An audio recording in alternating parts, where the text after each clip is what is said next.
The envelope marked "Permanent Closure" slid into the shredder teeth first, and Sienna Winters watched 6 years of hope turn to confetti.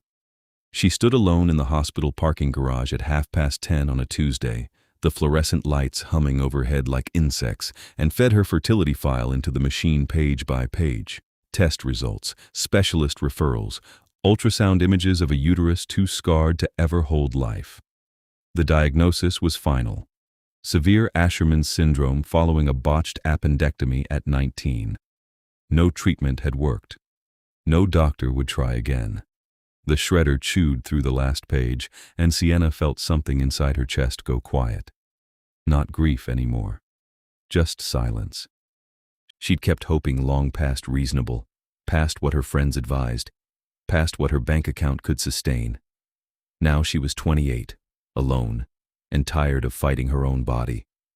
Some women were meant to be mothers, some weren't. She was learning to live in the second category. The parking garage was mostly empty this time of night. Sienna worked late shifts in medical records, digitizing files in a basement office that smelled like old paper and industrial carpet. The pay was terrible. The work was mind-numbing. But it was quiet, and after the chaos of wanting something so badly for so long, quiet felt like mercy. She walked to her car, a 12-year-old sedan with a passenger door that only opened from the inside, and drove home to her studio apartment in the cheaper part of the city. She ate microwaved soup. She watched half an episode of something forgettable. She went to bed and didn't dream. The next morning, her supervisor called her into his office. "We've got a contract opportunity," he said, sliding a folder across the desk. "Private client, very private. They need someone to digitize approximately 4 centuries of physician records. 6-month contract, triple your current rate, all work done on site at their facility." Sienna blinked. Triple? They were very specific about confidentiality. You'd sign an NDA. The work is night shift only, their schedule requirement, not ours, but the pay is legitimate. He tapped the folder. "I recommended you because you're detail-oriented and you don't gossip. They need someone who can read archaic handwriting and handle fragile documents. Interested?" She thought about her student loans, her car that needed new tires, the dental work she'd been putting off for 2 years. "Yes," she said. "Absolutely yes." The NDA was 30 pages long and mentioned the word discretion 47 times. Sienna signed it. 3 days later, she received an address on the city's north side, in the old district where buildings still had cornices and iron gates, and a key card that would grant her access between sunset and sunrise. The building looked like a renovated mansion from the outside, all Gothic Revival architecture and stained glass windows that glowed from within. The keycard opened a side entrance that led down a marble staircase into what could only be described as a palace beneath the city. Sienna stopped at the bottom of the stairs and stared. Vaulted ceilings stretched overhead, supported by columns carved with motifs she didn't recognize. The floors were polished stone that reflected the light from chandeliers dripping with crystals. The air smelled faintly of old books and something else, something mineral and cold. Everything was immaculate. Everything was silent. "Miss Winters." She turned.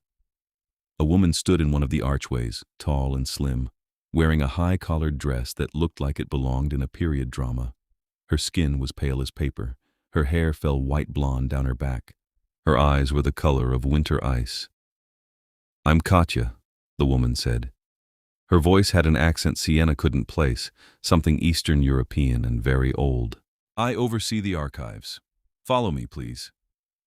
Sienna followed, her sneakers squeaking on the stone floor. They walked through corridors lined with portraits of stern-faced people in antique clothing, all of them sharing that same pale skin and light hair. They passed rooms with closed doors and rooms with open doors that revealed libraries and sitting rooms furnished like museum exhibits. "You'll work here," Katya said, opening a door into a spacious room dominated by a long table and surrounded by floor-to-ceiling shelves. Boxes were stacked along one wall.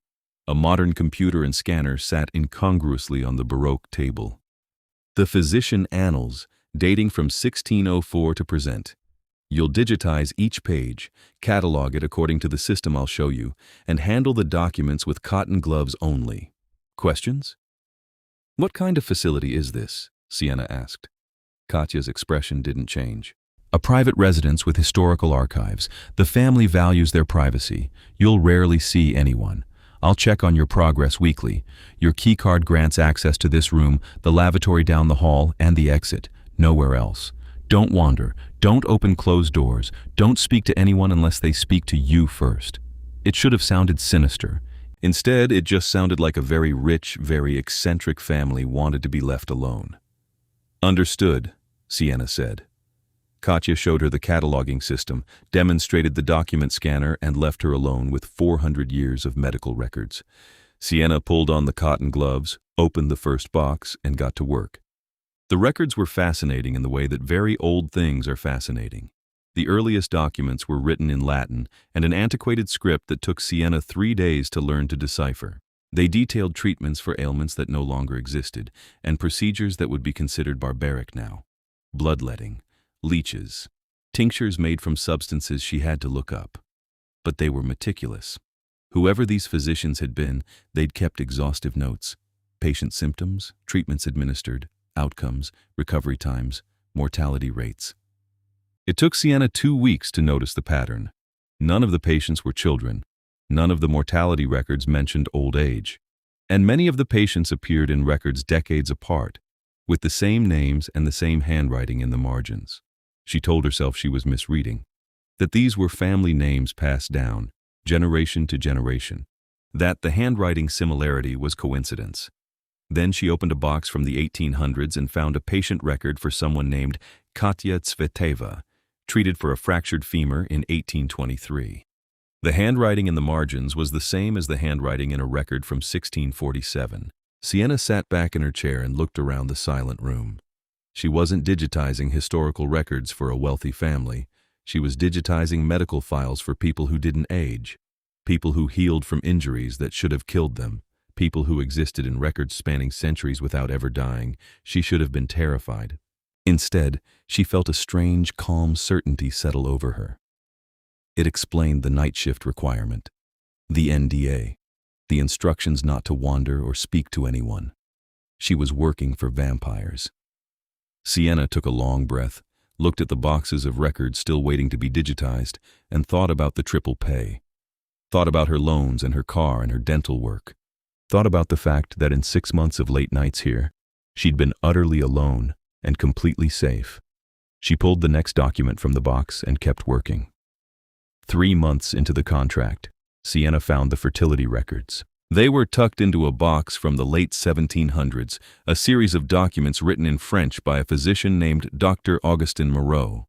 The subject was hybrid conception, documented with the kind of clinical precision that made Sienna's chest ache with familiarity. Test after test, failure after failure. The physician's frustration evident in the increasingly cramped handwriting. Vampires, it seemed, almost never reproduced. Sienna read through page after page of failed attempts. Vampire-vampire pairings that never resulted in conception. Human-vampire pairings that resulted in miscarriage after miscarriage. The few successful births were documented like miracles, analyzed from every angle, the physician desperate to understand what had made them possible. And then she found it. A case study from 1789. A human woman named Marguerite, bonded to a vampire of the founding line, who had carried a child to term and delivered a healthy son. Doctor. Moreau had documented everything, the bonding process, the pregnancy symptoms, the birth, the child's development. Sienna read the bonding description 3 times. A full blood bond with a vampire of the founding line creates a permanent physiological change in the human partner. The blood carries regenerative properties, scar tissue is repaired, damaged organs restore function. In rare cases, this restoration extends to reproductive capacity previously deemed impossible. Her hands were shaking. She set the document down carefully and stared at it. It wasn't possible. It was a record from 200 years ago about people who weren't human. It had nothing to do with her, but the words, "scar tissue is repaired," kept echoing in her head. She finished scanning the document, cataloged it, and sat in the silent archive room until her hands stopped shaking.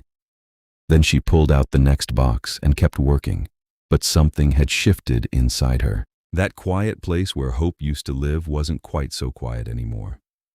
She met him 2 weeks later, entirely by accident. Sienna had been reaching for a box on a high shelf when the step stool tipped. She yelped, grabbing for purchase, and instead of hitting the floor, she fell into someone's arms. Not someone. Him. He set her on her feet with the careful precision of someone handling something breakable, and Sienna looked up into the face of a man who could only be vampire royalty. He was tall, easily 6'4", with the kind of presence that made the room feel smaller. His hair was white as snow, cut short on the sides and longer on top. His skin was pale as marble. His eyes were silver, not blue or gray, but actually silver, and they regarded her with an intensity that made her forget how to breathe. He wore modern clothes, black trousers and a black shirt with the sleeves rolled to his elbows, but he wore them like armor. Like a king in casual dress was still a king. "You're the archivist," he said. His voice was deep and quiet, with an accent that sounded vaguely Slavic, vaguely something else, vaguely everywhere and nowhere. "Records clerk," Sienna corrected automatically, then wondered if you were supposed to correct vampire kings. "Sorry, yes, I'm digitizing the medical archives. I didn't know anyone else would be down here." "I don't sleep well," he said, which was such a human thing to say that Sienna almost laughed. "I walk at night. I didn't mean to startle you. You saved me from a concussion, so thank you." His mouth moved, not quite a smile, but something adjacent to it. "You're welcome." They stood there for a moment, Sienna with her heart beating too fast and him watching her with those silver eyes. And then he nodded once and walked away, his footsteps silent on the stone floor. Sienna sat down at her work table and tried to focus on the documents in front of her, but all she could think about was the way he'd caught her, easy as breathing, and the way his hands had been cold but not unpleasant, and the way he'd looked at her like she was something worth looking at. She didn't see him again for 3 days, and then he appeared in the doorway of the archive room at 2 a.m, carrying 2 cups of tea. "I thought you might want this," he said, setting 1 cup on her work table. "You've been here for 6 hours. Sienna looked at the tea, then at him. "Thank you. You didn't have to. I know." He leaned against the doorframe, holding his own cup but not drinking from it. "How is the work progressing?" "Slowly. Your physicians were very thorough." "They had time to be thorough." That almost smile again. Immortality encourages attention to detail. Sienna took a sip of tea. It was perfect, exactly the right temperature, with a hint of honey. "Can I ask you something?" "You can ask." "Why digitize all of this? It's centuries of records. Most of it is outdated medical practice." He was quiet for a moment, looking at the boxes stacked along the walls. "Because forgetting is easy when you live long enough. Records remind us what we were, what we learned, what we survived. They're proof that we existed in more than just our own memories." It was the most philosophical answer Sienna had expected, and it made her chest ache a little. "That's a good reason." "I'm Zephyr," he said. "Zephyr Fane. I should have introduced myself properly before. Sienna Winters. I should have asked your name before assuming you were a vampire king based purely on vibes." He did smile then, a real smile that transformed his face from regal to something warmer. "The vibes are that obvious? You caught me like I weighed nothing, and you move without making sound. Also, everyone in the portraits upstairs looks like you. I'm guessing founding line?" "Founding line," he confirmed. "And current king, though the title means less than it used to. We have councils now. Democracy. I mostly sign things and attend ceremonies." Sienna laughed. "That sounds terrible." "It has its moments." He pushed off the door frame. "I'll let you work. But if you need anything, I'm usually awake." He left, and Sienna sat there with her tea, feeling something warm unfold in her chest. It felt dangerous. It felt like the beginning of wanting something again. She told herself to be careful. She told herself he was just being polite, just checking on the person working in his home. She told herself not to hope. But he came back the next night, and the night after that, and within 2 weeks, it had become a routine. Zephyr would appear around midnight with tea or coffee or once, memorably, with pastries from a bakery that apparently delivered to vampires at 2 in the morning. They would talk while Sienna worked, about history and medicine and books and the absurdity of modern politics. He had opinions on everything and a dry sense of humor that snuck up on her. She made him laugh, really laugh, and felt like she'd won something precious. "Why don't you sleep well?" she asked him one night, 3 months into her contract, when they'd grown comfortable enough for personal questions. Zephyr was sitting on the edge of her work table, long legs stretched out in front of him, looking more relaxed than she'd ever seen him. "Habit, mostly. I'm old enough that I don't need much rest, an hour or two every few days. The nights are long when you're alone in them." "How old is old enough?" 473. Sienna stopped scanning mid-page. "You're almost 500 years old." "Does that bother you?" She thought about it. "No, it's just hard to imagine. All that time, all that history. It's not as romantic as it sounds. Mostly it's repetitive. People make the same mistakes every generation. I watch and try to guide where I can and fail more often than I succeed." He looked at her, silver eyes catching the lamplight. "You're the most interesting thing that's happened in my home in decades." Her heart did something complicated. "I'm a records clerk digitizing old documents. You're a woman who reads 400-year-old medical texts and asks thoughtful questions. You laugh at my jokes. You're not afraid of me." He said it simply, like he was listing facts. "Do you know how rare that is? Maybe people would be less afraid if you smiled more. You have a good smile." "I'll keep that in mind." He slid off the table, fluid and graceful. "It's almost dawn. I should go." "Zephyr," Sienna said before she could stop herself, "would you want to have dinner sometime? Or I guess whatever the vampire equivalent of dinner is.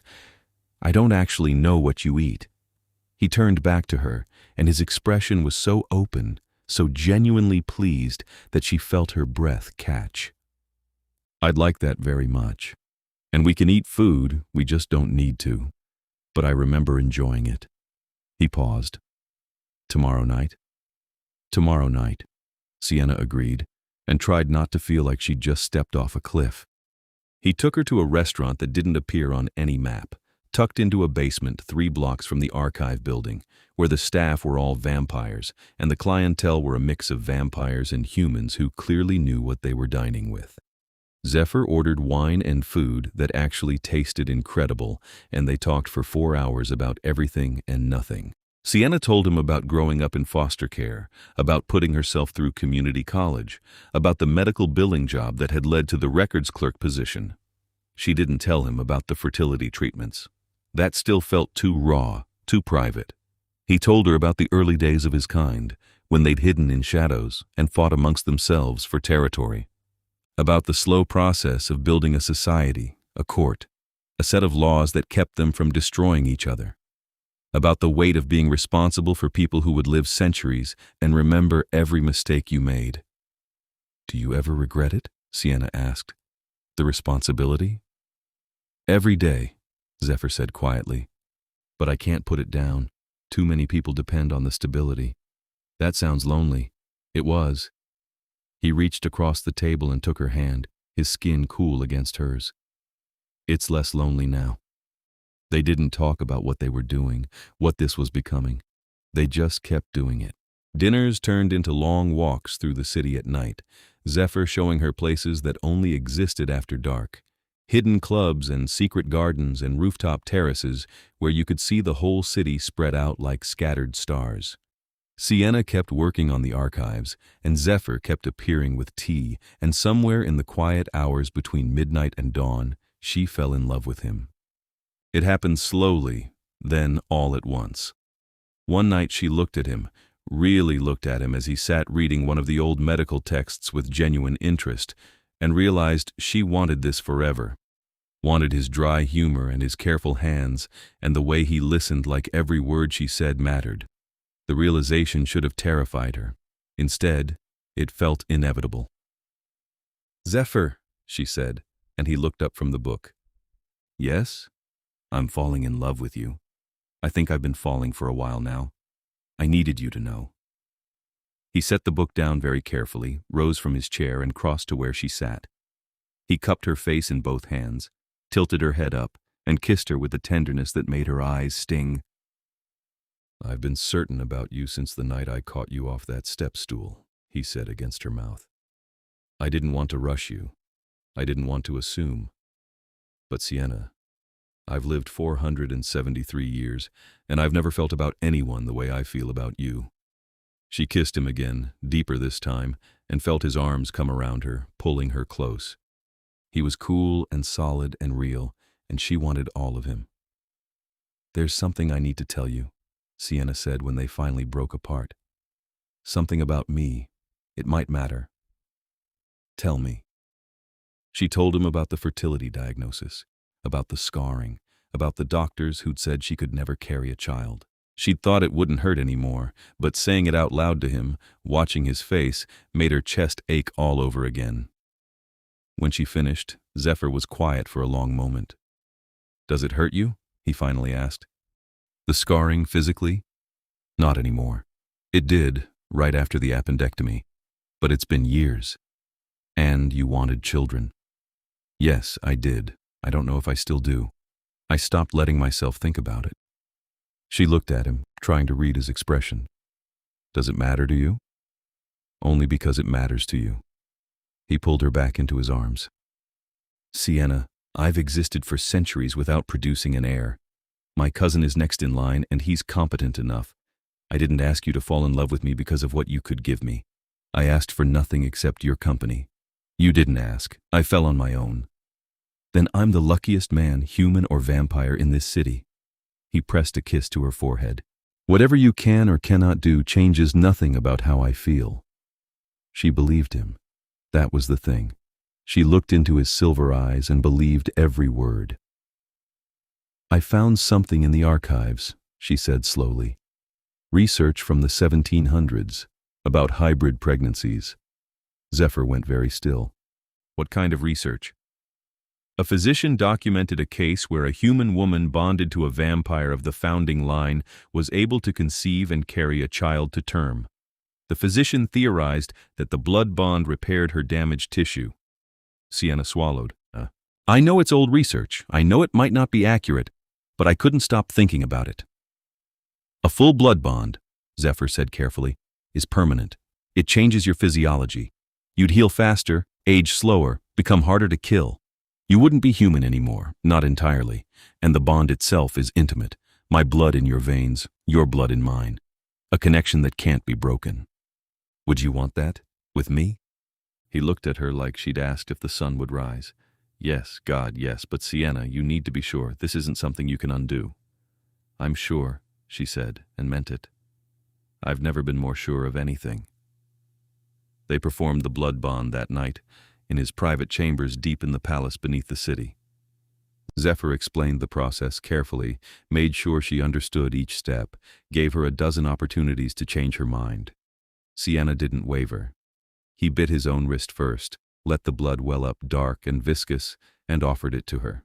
"Drink," he said quietly. "Enough to taste it." The blood was strange on her tongue, cold and mineral, and somehow alive. She swallowed and felt it slide down her throat like liquid silver. Then Zephyr took her wrist, pressed a kiss to the pulse point, and bit down. It should have hurt. Instead, it felt like coming home, like every scattered piece of herself gathering back together. She felt his mouth on her skin, felt him drinking, and felt something fundamental shift inside her, a connection snapping into place, a bond that went deeper than blood, deeper than bone. When he lifted his head, his eyes were molten silver. "I feel you," he whispered. "I feel your heartbeat like it's my own." "I feel you too," Sienna said, and she did. She could sense him in the back of her mind, a steady presence, calm and certain and utterly devoted. The changes took 3 days to fully manifest. Sienna felt her body repairing itself, felt old aches fade and scars soften. She didn't know if the damage to her uterus was healing, didn't know if the research was right. But she felt different, stronger, more alive than she'd been in years. Zephyr barely left her side during those 3 days, watching over her with an intensity that should have been overwhelming, but instead felt safe. When the changes finally settled, when she woke up on the 4th morning feeling like herself but more, he kissed her and said, "How do you feel?" "Like I could run a marathon. Like I could fight an army." She laughed. "Is this normal? For a blood bond with the founding line?" "Yes." He traced a finger down her cheek. "You're remarkable." They didn't talk about children. They were too busy being in love, too busy learning each other. Sienna moved into the palace, into Zephyr's chambers, and discovered that living with a vampire king meant endless quiet nights and a man who paid attention to everything. He learned how she took her coffee. She learned that he liked to read in bed. They built a life together in the spaces between his royal duties and her archive work. 2 months after the blood bond, Sienna missed her period. She didn't think much of it at first. Stress could cause irregularity, and her body was still adjusting to the bond. But when she missed the 2nd month and then woke up nauseous 3 mornings in a row, she let herself consider the possibility. She bought a pregnancy test from a 24-hour pharmacy, human and awkward and terrified. She took it in the bathroom of Zephyr's chambers at 4 in the morning while he was in a council meeting and watched 2 pink lines appear. Positive. Sienna sat on the bathroom floor and cried, holding the test in shaking hands. She'd thought she'd let this go. She'd thought she'd made peace with never having this. But here it was, impossible and real, and she didn't know whether to laugh or scream or both. When Zephyr came back from the meeting and found her still on the bathroom floor, he dropped to his knees beside her. "What's wrong? I felt you through the bond. You're terrified. What happened?" Sienna handed him the test. He stared at it for a long moment, silver eyes wide. "This is positive." "Yes." "You're pregnant." "Yes." "That's—" He stopped, looked at her, looked at the test again. "That's my child." "Yes." She was crying again. She couldn't help it. The research was right. The blood bond repaired the damage. "I'm pregnant, Zephyr. I'm actually pregnant." He pulled her into his arms and held her so tightly she could barely breathe, and she felt his whole body shaking. When he finally spoke, his voice was rough with emotion. "I didn't know I wanted this until right now. I didn't know I could want anything more than I already had. But Sienna, this is terrifying. Miraculous." He pulled back enough to look at her, and there were tears on his face, actual tears. "You're carrying my child, my heir, the first heir of the founding line in 300 years. The weight of that settled over Sienna like a cloak. "Is that going to be a problem?" "I don't know," Zephyr said honestly, "but we'll face it together." The council found out within a week. Sienna didn't know who told them, but suddenly she was being summoned to the council chamber, a cavernous room deep in the palace where 12 vampires sat in high-backed chairs and regarded her like a specimen under glass. Zephyr sat at the head of the table, every inch the king, his expression calm and unreadable. But Sienna could feel him through the bond, could sense the tight leash he had on his temper. "Miss Winters," said an older vampire with ice-blue eyes and a sharp face, "we understand you're pregnant with the king's child." "That's correct," Sienna said, keeping her voice steady. "This is unprecedented," said another counselor, a woman with silver hair coiled in an elaborate knot. "A human bearing the heir to the founding line. There are concerns." "What concerns?" Zephyr asked, his voice quiet and dangerous. "The child's safety," the first counselor said smoothly. "Human pregnancy is fragile. There are risks. We propose that Miss Winters be moved to a secure location for the duration of the pregnancy. A birthing vault, monitored by physicians, where she can be protected." Sienna felt ice slide down her spine. "A birthing vault?" "For your own good," the woman said. "The child you carry is invaluable. We cannot risk—" "No," Zephyr said, and the temperature in the room dropped 10 degrees. "Sienna is my bonded partner, not a broodmare. She will not be locked away." "Your Majesty," said a third counselor, younger than the others, with white blonde hair and eyes like frozen amber. Sienna recognized him from portraits in the hall. This was Casimir Fane, Zephyr's cousin, current heir to the throne if Zephyr died without children. We all want what's best for the succession. But we must consider the reality. A human cannot bear a peer's heir. The child would be considered illegitimate under our laws. Then we change the laws, Zephyr said. Or, Casimir said, leaning forward with a smile that didn't reach his eyes, we cure the defect, turn Miss Winters, make her fully vampire, then the child's legitimacy is unquestioned. Sienna felt Zephyr's rage through the bond like a living thing. Turning her while she's pregnant would end the pregnancy. You know that. A regrettable necessity, Casimir said, still smiling, but it solves the legitimacy problem.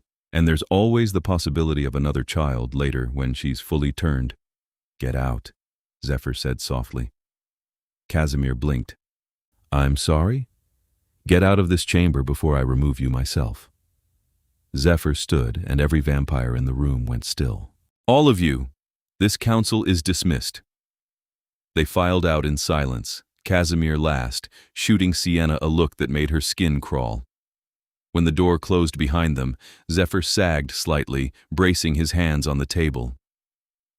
They want to lock me away, Sienna said numbly. Or force me to terminate by turning me. Those are my options. Those are not your options. Zephyr crossed to her, took her hands. I won't allow either. Your body is yours. This choice is yours. But Casimir is right about one thing. If the child is illegitimate, he stays heir. He has a motive to make this difficult. Then we make the child legitimate. Zephyr's eyes were fierce. There has to be a way. The laws were written by vampires who lived centuries. There are exceptions and clauses and loopholes buried in the old codes. We find one. Sienna thought about the archives, about 400 years of physician records. Maybe there's something in the annals. Medical records might reference legal precedent. Let me look. She spent the next 3 weeks reading everything she could find about hybrid births and legitimacy. She read until her eyes ached, until she could recite lineage laws in her sleep. Zephyr brought her food and made sure she rested, his protectiveness ratcheting up to near constant vigilance. And then, buried in a box from 1652, she found it. A record of a hybrid birth to a human woman bonded to Lord Mikhail Vasily, a vampire of the secondary line. The child had been declared legitimate through a rite of acknowledgement, an ancient ceremony where the vampire parent claimed the child before witnessed assembly and bound themselves to the child's protection with their own blood. Sienna read the description 3 times, her heart pounding. The rite was old, predating the council system, but it had never been formally abolished. It was still technically valid under the old codes. She brought the document to Zephyr at midnight, finding him in his study, signing the endless paperwork that came with ruling. I found something, she said, and laid the document on his desk. He read it in silence, his expression growing more intent with each line. When he finished, he looked up at her with something like hope in his silver eyes. This could work. If the council accepts it, if they don't challenge the legitimacy of the old codes, then we don't give them a chance to challenge it. Zephyr stood, pulling her into his arms. We perform the rite publicly, with witnesses who predate the council, the old families, the ones who remember when these laws were written. They'll support it. And if Casimir objects, let him. Zephyr's voice was hard. I've been patient with him because he's family, but if he tries to harm you or our child, he'll learn exactly why I'm king. They spent the next month preparing. Zephyr reached out to the old families, vampires who'd been alive when the rite was common practice. To Sienna's surprise, most of them agreed to attend and bear witness. They seemed almost amused by the idea of using the old codes against the council. Casimir, meanwhile, grew increasingly hostile. He filed formal challenges to the pregnancy, claiming it endangered the succession. He proposed legislation that would require all potential heirs to be full-blooded vampires. He made speeches about tradition and purity that made Sienna's skin crawl. The council was split. Half of them seemed to support Casimir's position. The other half stayed silent, unwilling to commit either way. "They're waiting to see which side wins," Zephyr said grimly after another contentious council session. Typical politicians. Sienna was 5 months pregnant now, visibly showing and feeling the weight of carrying not just a child, but an entire succession crisis. The baby moved inside her, strong and active, and she felt fiercely protective of this impossible little life. "What if the rite doesn't work?"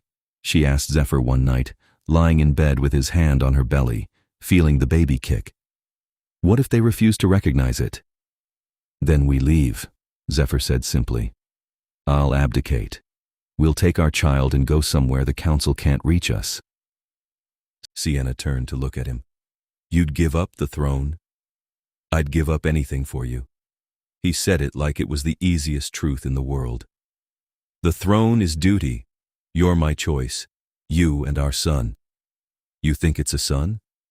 "I know it's a son. I can feel him through the bond, the same way I feel you." He pressed a kiss to her shoulder.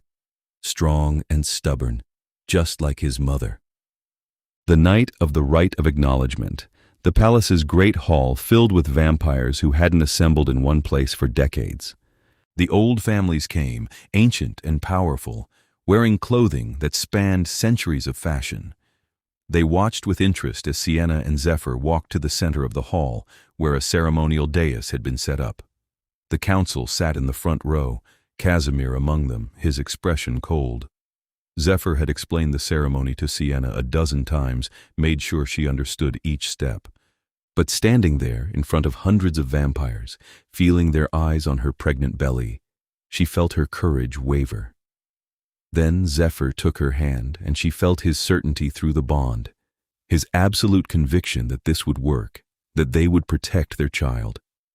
"We gather under the old codes," Zephyr said, his voice carrying through the hall, "to acknowledge the child carried by my bonded partner, Sienna Winters. This child is of my blood and my line. I claim him as my son and heir, and I bind myself to his protection." He took a ceremonial knife from the dais and cut his palm, letting blood well up dark and viscous. Then he placed his bloody hand on Sienna's belly, over where the baby lay. "I give my blood as bond," Zephyr said. "I give my name as shield. I give my life as guardian. This child is mine, now and forever." The old families murmured approval. Sienna felt the baby kick against Zephyr's hand, as if responding to his father's voice. "Does anyone challenge this acknowledgement?" Zephyr asked, his eyes scanning the crowd. "Let them speak now, before these witnesses." Casimir stood. "I challenge it." The hall went silent. "On what grounds?" asked one of the old vampires, a woman who looked ancient and amused. "The child is half human," Casimir said. "He cannot inherit the throne of a pure vampire line. To allow it weakens us, dilutes our power. The founding line must remain pure."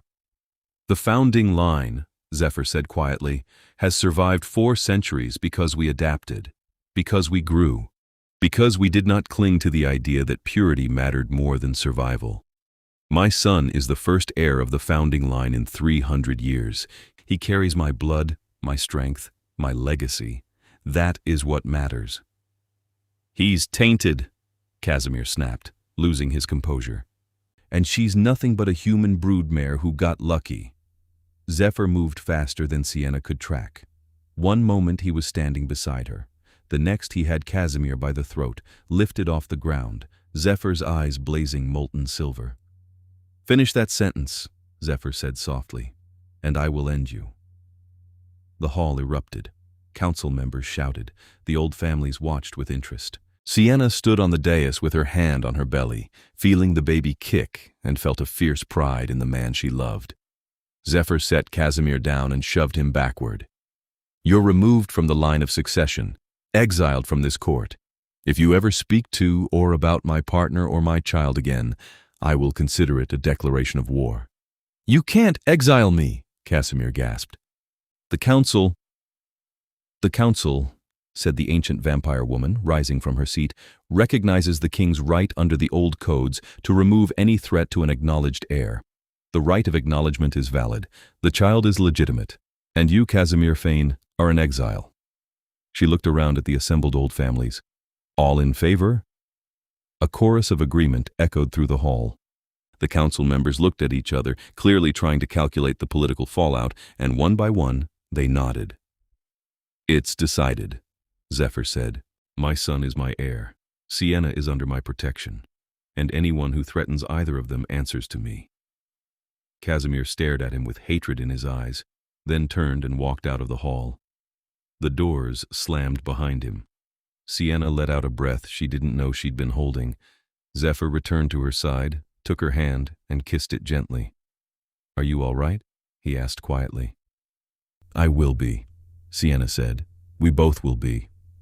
The old families came forward to offer their congratulations, to touch Sienna's belly and murmur blessings in languages she didn't understand. They treated the baby like the miracle he was, and Sienna felt some of the fear ease from her chest. They'd won. Against the council, against Casimir, against everyone who'd wanted to control or destroy what they'd built. They'd won. The pregnancy progressed without complications. Sienna's body, strengthened by the blood bond, handled the strain better than any human pregnancy should. The vampire physicians monitored her closely, fascinated by the hybrid development, and reported that the baby was healthy and strong. Zephyr was relentless in his protectiveness. He banned the council from making any decisions about Sienna's medical care. He hired guards to watch their chambers. He personally tasted all of Sienna's food, paranoid about poison, despite the physicians assuring him that the blood bond made her resistant to most toxins. You're going to drive yourself insane, Sienna told him, watching him pace their chambers at 3 a.m. I'm fine. The baby's fine. We're safe. Casimir is still out there. He has allies. I can't. Zephyr stopped, ran a hand through his white hair. I can't lose you, either of you. I won't survive it. Sienna got out of bed, waddled over to him. She was 8 months pregnant now, and waddling was her primary mode of movement, and took his face in her hands. You won't lose us. We're bound, remember? You'd feel it if something was wrong. He pulled her close, careful of her belly. I've existed for centuries without fear, and then I met you, and now I'm terrified every moment of every day. Is this what love is supposed to feel like? I think so, Sienna said. It's terrifying and wonderful and worth it. You taught me that. I taught you? You taught me to hope again, to believe in impossible things. This baby is an impossible thing, and he exists because we loved each other enough to try. She pressed her forehead to his. We're going to be fine. All 3 of us. 2 weeks later, Sienna went into labor. It started at dawn, a tightening in her belly that grew steadily stronger. Zephyr felt it through the bond before she even said anything, and within minutes, the vampire physicians were assembled in their chambers, setting up equipment and preparing for a birth none of them had ever witnessed before. The labor was long, 12 hours of contractions that made Sienna understand why humans feared childbirth. But Zephyr never left her side, holding her hand, letting her squeeze hard enough to hurt even him, whispering encouragement in a dozen languages. You're doing so well, he murmured, pressing a cool cloth to her forehead. So strong, so brave. Our son is almost here. Our son, Sienna panted between contractions, is taking his time. He's stubborn. He gets that from you. From me? You're 400 years old and you still haven't learned patience. Zephyr laughed, and the sound made something in Sienna's chest ease. If he could laugh, they were going to be okay. At sunset, 18 hours into labor, Sienna felt the final contraction building. The lead physician, a vampire woman named Dr. Serena, positioned herself at the foot of the bed and said, "One more push, Sienna. Just one more." Sienna bore down with every ounce of strength she had left, squeezing Zephyr's hand, and felt the baby slip free. For a moment, there was silence. Then a cry, high and furious, filled the room. "It's a boy," Dr. Serena said, her voice filled with wonder. "A healthy, perfect boy." She placed the baby on Sienna's chest, and Sienna looked down at her son for the first time. He was beautiful. Impossibly, miraculously beautiful. He had a shock of dark hair and skin that was pale but not vampire pale, something in between. When he opened his eyes, They were blue, not silver, but they had a luminous quality that marked him as something more than human. "Hi, baby," Sienna whispered, tears streaming down her face. "We've been waiting for you."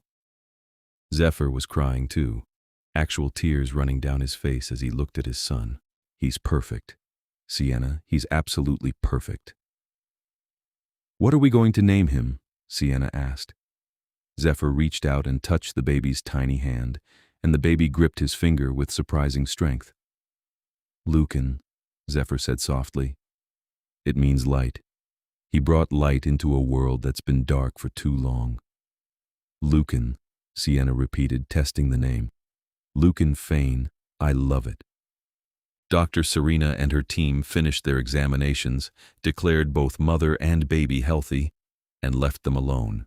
Sienna lay in bed with Lucan in her arms, Zephyr beside her, and felt a contentment so complete it was almost painful. "We did it," she said. "We actually did it." "You did it," Zephyr corrected. "You carried him. You birthed him. You're extraordinary." "We're a family now," Sienna said. "All three of us."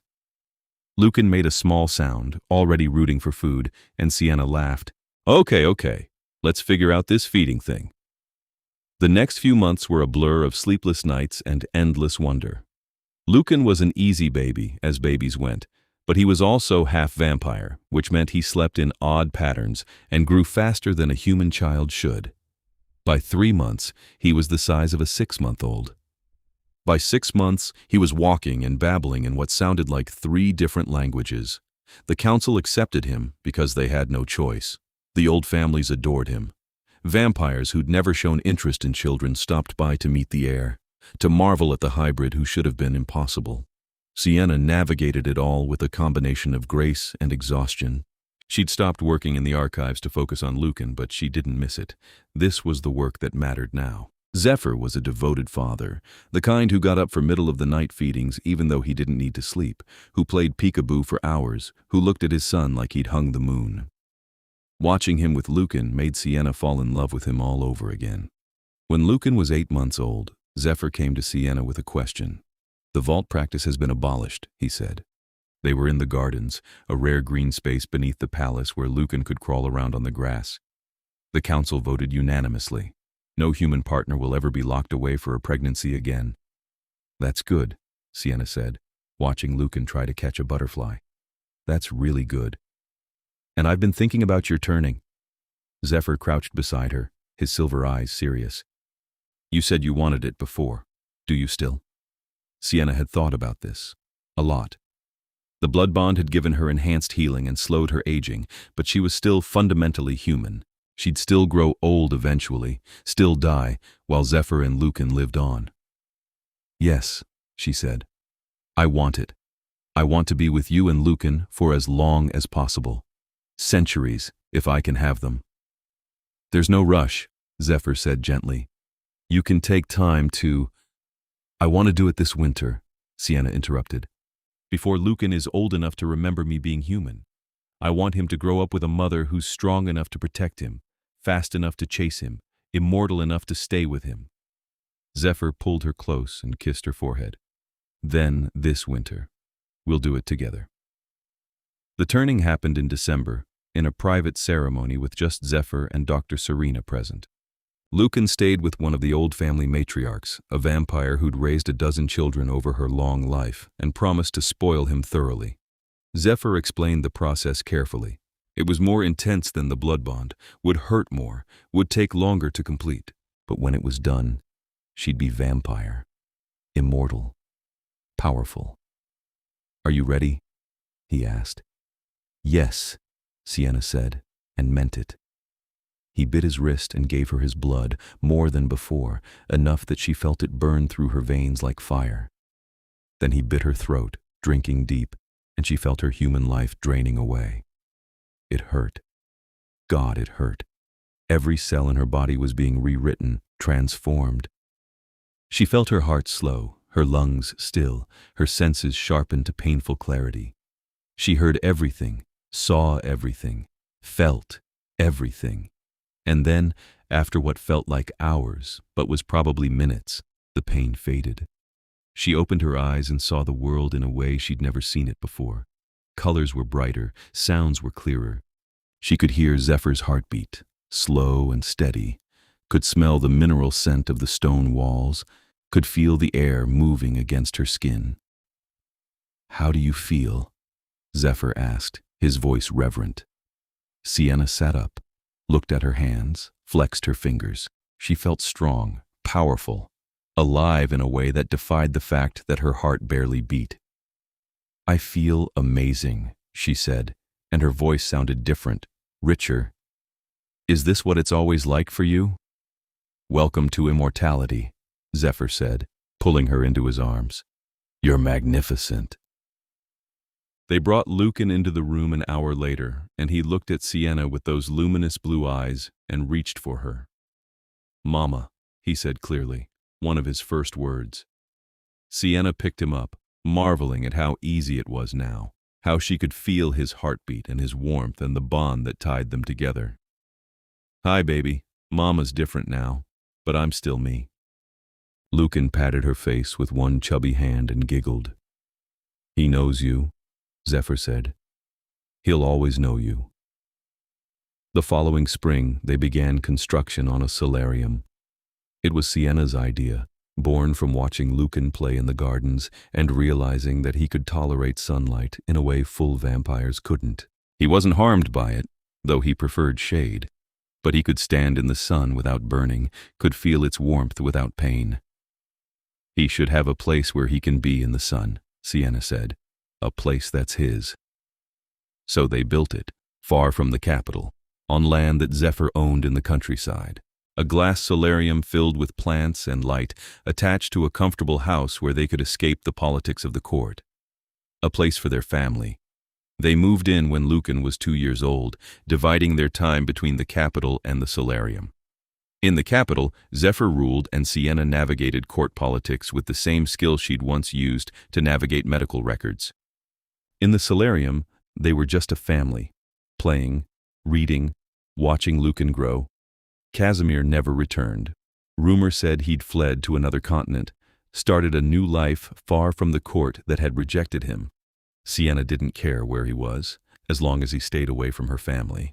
The council settled into a new normal, accepting Lucan as heir, accepting Sienna as queen in all but name. The old families became regular visitors, teaching Lucan about his heritage, telling him stories of the old days.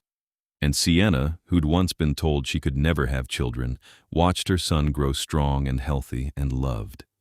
She stood in the solarium on a spring morning, sunlight streaming through the glass, and felt Zephyr's arms come around her from behind. "Happy?" he murmured into her hair. "Deliriously," Sienna said, leaning back against him. "I have everything I ever wanted and a dozen things I didn't know I could want." "We're thinking about another child," Zephyr said. "Dr. Serena says now that you're fully turned, pregnancy would be easier, safer." Sienna turned in his arms to face him. "Are you asking?" "I'm asking." His silver eyes were warm. "I love our family. I'd love to expand it if you want to." "I want to," Sienna said. "I want a dozen children if we can have them. I want this house full of laughter and chaos. I want everything." "Then we'll have everything," Zephyr promised, and kissed her. In the solarium, Lucan played in a patch of sunlight, building towers out of blocks and knocking them down with glee. He was growing so fast, learning so quickly. Already he was asking questions about the court, about his father's work, about what it meant to be heir. But for now, he was just a child, playing in the sun, safe and loved and whole. Sienna watched him and felt her heart, slow and steady in her chest, overflow with gratitude. She'd thought her story ended in a hospital parking garage, feeding her hope into a shredder. Instead, it had just been beginning. She'd found love with a vampire king. She'd carried his child when doctors swore it was impossible. She'd fought a council and won. She'd become immortal, powerful, fierce in her protection of her family. And now she stood in a house made of glass and light, with the man she loved and the son she'd been told she could never have, and knew that every impossible thing had been worth it. "Mama, Papa, look!" Lucan called, pointing at his tower. "I made it tall!" "That's beautiful, sweetheart," Sienna called back. Zephyr squeezed her hand. "Ready for another century of this?" "Ready for 1,000 centuries," Sienna said, and meant it with every fiber of her immortal being. They walked into the sunlight together, joining their son in the place between human and vampire, between impossible and real. A family that shouldn't exist, thriving in defiance of every law that said they couldn't. And in the years that followed, they filled the solarium with more laughter, more children, more love than Sienna had ever imagined possible. She had 2 more pregnancies, both easier than the first, both resulting in healthy daughters who could walk in sunlight and inherited their father's silver eyes. Tabitha came first, fierce and bold from the moment she was born. Then Gianna, gentle and thoughtful, with a gift for languages that rivaled her father's. The 3 children grew up together in the solarium, learning about both their human and vampire heritage, loved beyond measure. The council eventually granted Sienna the formal title of queen, recognizing what everyone already knew. She ruled beside Zephyr, not behind him. Together they shaped policy that protected hybrid children, that gave humans bonded to vampires full rights, that dragged their society into a more modern era.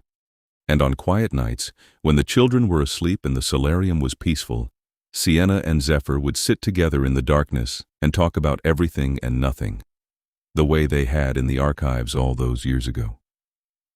"Do you ever miss being human?" Zephyr asked her once, decades into their marriage. Sienna thought about it. About the woman she'd been in that parking garage, alone and hopeless. About everything she'd gained since then. "No," she said honestly. "I miss nothing about that life. This is who I was always meant to be." "Mine," Zephyr said softly, pulling her close. "Yours," Sienna agreed. "For all the centuries we have left." They'd built something beautiful from impossible beginnings, a love that had transformed both of them, a family that defied every law of nature and society, a future that stretched out bright and endless before them. And in the solarium where sunlight met shadow, where human met vampire, where impossible became real, they lived happily ever after in the truest sense of the words.